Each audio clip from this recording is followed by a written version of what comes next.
El Señor esté con ustedes.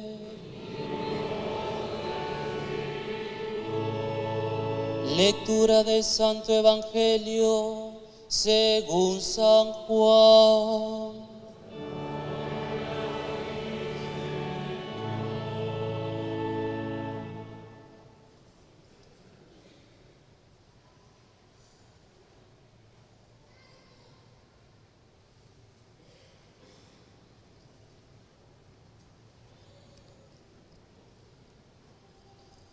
El primer día de la semana, María Magdalena fue al sepulcro al amanecer, cuando aún estaba oscuro, y vio la losa quitada del sepulcro. Echó a correr y fue donde estaba Simón Pedro y el otro discípulo, a quien tanto quería Jesús, y les dijo: se han llevado del sepulcro al Señor y no sabemos dónde lo han puesto. Salieron Pedro y el otro discípulo camino del sepulcro. Los dos corrían juntos, pero el otro discípulo corría más que Pedro. Se adelantó y llegó primero al sepulcro y, asomándose, vio las vendas en el suelo, pero no entró. Llegó también Simón Pedro detrás de él y entró en el sepulcro. Vio las vendas en el suelo y el sudario con que lo habían cubierto la cabeza, no por el suelo con las vendas, sino enrollado en un sitio aparte. Entonces entró también el otro discípulo, el que había llegado primero al sepulcro, vio y creyó, pues hasta entonces no había entendido la Escritura, que él había de resucitar de entre los muertos. Palabra del Señor.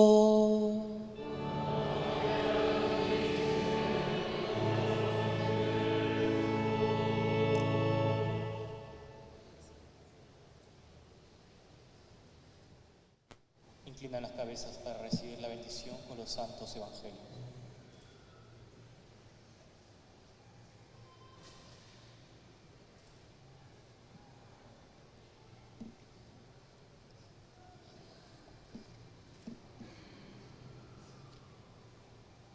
Pueden tomar asiento.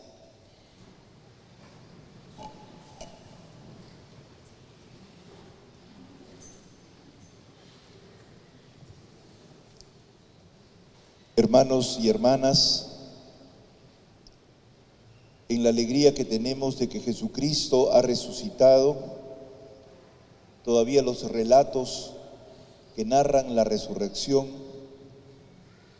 tienen una modestia que nos ayuda a comprender todo el camino que tuvo que hacer la Iglesia para entrar en lo profundo y entender desde la fe que Jesucristo había resucitado y que en Él estaba la fuente de la vida y toda la esperanza.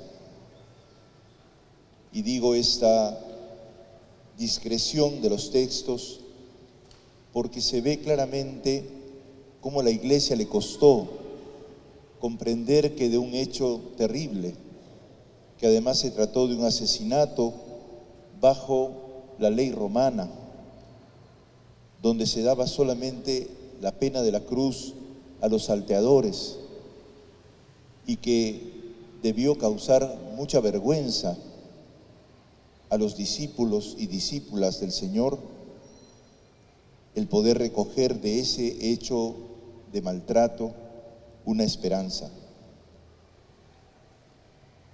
Dice el Evangelio de Juan hoy día que María fue muy temprano al sepulcro y cuando estaba oscuro vio la piedra quitada del sepulcro. ¿Y cuál es la actitud primero de María Magdalena? Echar a correr donde Simón y el otro discípulo, a quien tanto Jesús quería, y decir: se han llevado del sepulcro al Señor y no sabemos dónde lo han puesto. Lo cual muestra que la primera reacción de los discípulos y de la misma María Magdalena es de estupor, de una cierta desesperación, de no saber realmente qué había pasado, de incertidumbre. También los discípulos se contagian de esta incertidumbre y corren juntos. Evidentemente el más joven llegó primero, pero también Pedro, que llega, ven, así como Juan de lejos, las vendas en el suelo, aunque Juan no entra, y Simón entra y ve, además de las vendas en el suelo, el sudario doblado, y tampoco dice inmediatamente que Pedro creyó. Simplemente vamos a decir que se quedó más enigmatizado. Dice el texto que solamente Juan, que había llegado primero al sepulcro y no entró, vio y creyó. Lo cual nos hace ver en este pasaje que de los discípulos solo Juan aparece creyendo. Ayer también, en la noche de Pascua, en la noche de la vigilia, veíamos cómo Pedro se había quedado asombrado nada más. Pero son pequeñas cintitas, pequeñas chispas de esperanza que conducen a la fe. Esto es muy importante porque somos un pueblo católico que tiene la tendencia fácilmente a decir: el Señor murió y resucitó, ya se arregló todo.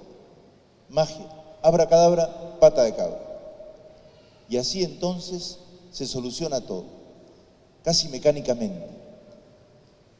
Como esas palabras que dirigía el Papa a los jesuitas cuando vino en la casa aquí de San Pedro. Les decía: ayuden ustedes a discernir a la gente, porque estamos habituados a una religión de se puede, no se puede, todo es mecánico. Tal pecado se comete, esta es la pena, ya está todo claro. Y hermanos y hermanas, para la Iglesia al principio no estuvo todo claro y se fue aclarando, y luego hay que irlo aclarando en cada circunstancia. Y eso es difícil.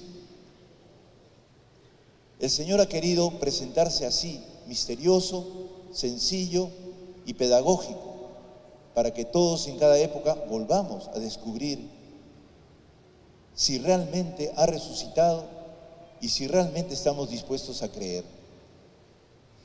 Porque las contrariedades de la vida y los problemas humanos ponen en cuestión nuestra fe, y entonces no creamos nosotros que todas las respuestas están claras. Hay épocas en que necesitamos inventar nuevas respuestas inspirados por la palabra de Dios para encontrar los signos de la resurrección real en nuestra realidad.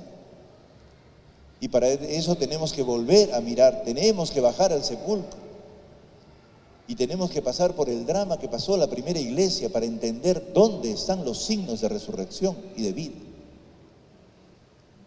Sin duda nos vienen de algo profundo, porque de los discípulos de Jesús, Juan era el íntimo amigo, el discípulo que Jesús amaba, que se recostó en el pecho de Jesús y que pudo aprender en la intimidad de la amistad la grandeza de la palabra de Jesús. Vio y creyó significa vio, se acordó de lo que íntimamente le comunicó Jesús y creyó. Se acordó de la palabra. Ayer se decía también, las mujeres se acordaron de lo que dijo Jesús. De tal manera que solamente podemos creer primero si bajamos al sepulcro y enfrentamos los problemas que tenemos y los sepulcros de todos los días que tenemos los peruanos católicos y los peruanos no católicos.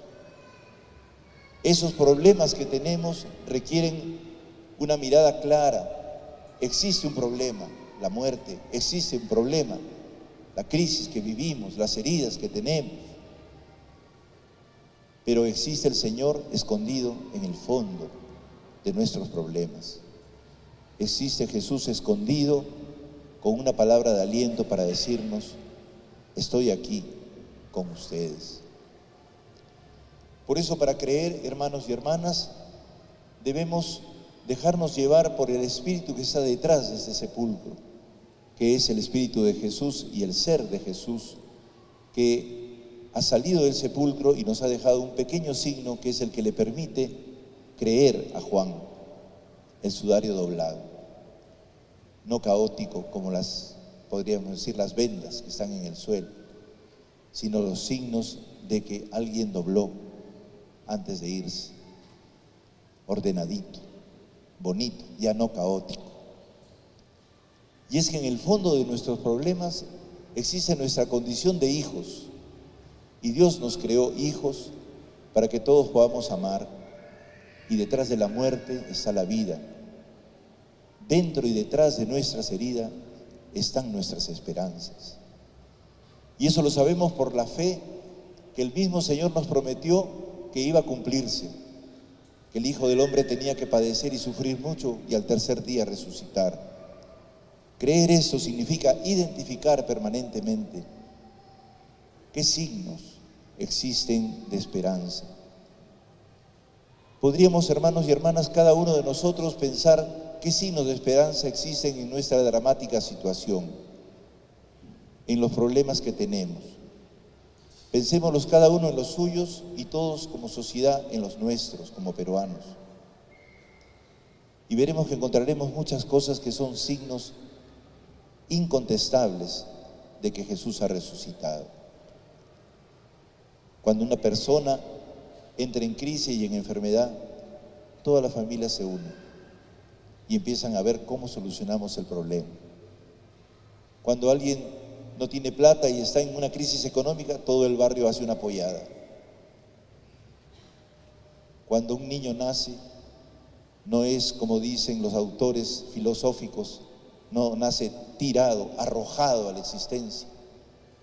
Cuando nacemos, todos hacemos fiesta, le ponemos un nombre al niño, lo acogemos entre pañales, lo hacemos un niño digno del amor de todos.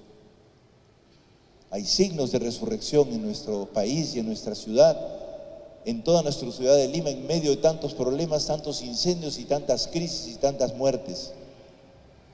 Y esos signos, hermanos y hermanas, han sido puestos por Dios en nuestro corazón y en nuestra vida para que nos agarremos de ellos y construyamos un país distinto, un país lleno de amor, de belleza, de claridad y de esperanza. Por eso, hermanos y hermanas, hoy día tenemos que hacer y comparar nuestra realidad permanentemente con la Escritura. Dice al final, pues hasta entonces no habían entendido la Escritura que había de resucitar de entre los muertos. La comparación permanente entre nuestros problemas y lo que dice la palabra de Dios es indispensable. Y hay que consultarla permanentemente, hay que conocerla. Tenemos que conocer la Biblia.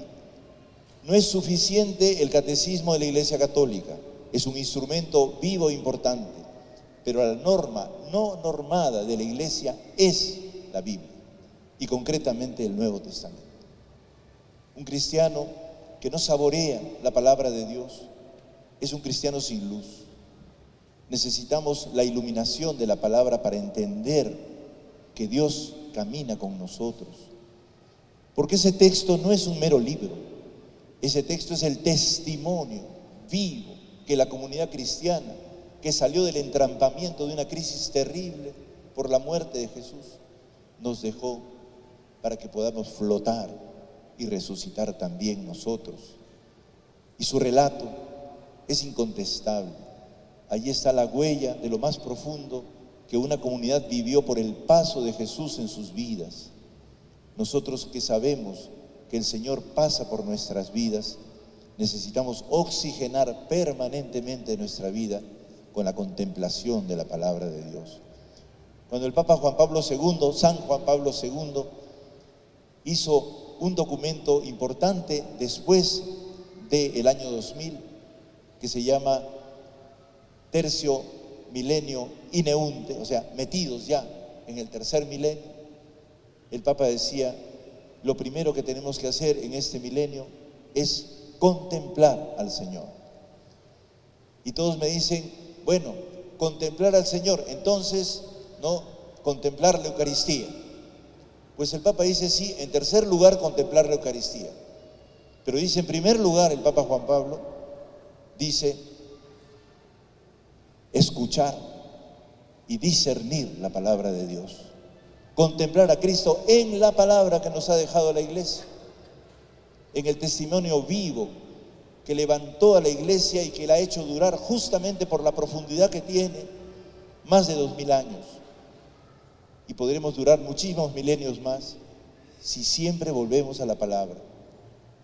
Y quiero decirles ahora, dado que hay dos hermandades que han venido, la hermandad de los hermanos de la Virgen del Carmen, la hermandad dominica, que nos han traído sus imágenes, quiero decirles que el culto que tenemos a las imágenes que representan la vida de Jesús tiene que ser acompañado por la lectura en pequeñas comunidades de la palabra de Dios. Estamos muy ayunos de palabra de Dios, no la conocemos. La palabra de Dios sirve para que nosotros permanentemente refresquemos nuestra vida, la confrontemos viendo la realidad, dejándonos juzgar por la palabra de Dios y actuando según la palabra de Dios. Ver, juzgar, actuar. Ese es el discernimiento profundo que hay que hacer, porque si no, nuestra religiosidad se llena de otras cosas, de cuetones, ¿no?, de cervecitas, que no están mal de vez en cuando, pero no pueden ser lo cotidiano. Se llenan de adornos e inclusive a veces también de exageraciones. Nuestra religiosidad popular tiene un espíritu profundo, vital, que necesita ser enriquecido por la confrontación con la palabra. Si nosotros no escuchamos la palabra de Dios, solamente actuamos por costumbre. Y la costumbre no es necesariamente el camino verdadero del Señor, porque se van agregando nuevas costumbres y la cosa luego no es necesariamente aquello que el Señor quería decirnos. Invito por favor a todos, de corazón, a todas las mujeres y varones que integran las hermandades, a formar siempre grupos de 9, de 8, de 10, para leer la palabra de Dios e interpretar, a partir de la experiencia humana y de los problemas que vivimos, las novedades que nos tiene preparado el Señor, escucharlas y actuar según ellas. Para que salgamos de eso que el Papa Francisco decía, superar un cristianismo de ¿se puede, padrecito? No se puede. No se puede, padrecito. ¿Qué dice usted? Nosotros tenemos que discernir y con madurez decir, esto es lo más adecuado y justo según la inspiración que he recibido, porque en esa palabra se dice tal y tal y tal, y me ayuda a superar tal problema. Que esa palabra de Dios la conozcamos, la sintamos, la saboreemos, nos enriquezcamos con ella, porque es la que sacó a la iglesia de esa crisis y poco a poco fueron saliendo airosos. Lo vamos a poder meditar en toda la Pascua, porque en toda la Pascua están los textos que van avanzando en la profundización y en el esclarecimiento, que finalmente termina en la claridad. Ha resucitado y se ha aparecido a los hombres. Que el Señor los bendiga, los llene de la palabra del Señor y del Espíritu que encierra, y nos permita a todos enfrentar nuestros problemas, no escaparnos de ellos, ni escondernos, ni taparlos, sino verlos con claridad a la luz del Señor. Que Dios los bendiga y felices Pascuas, feliz Pascua de Resurrección a todos, feliz día de la vida plena en Cristo.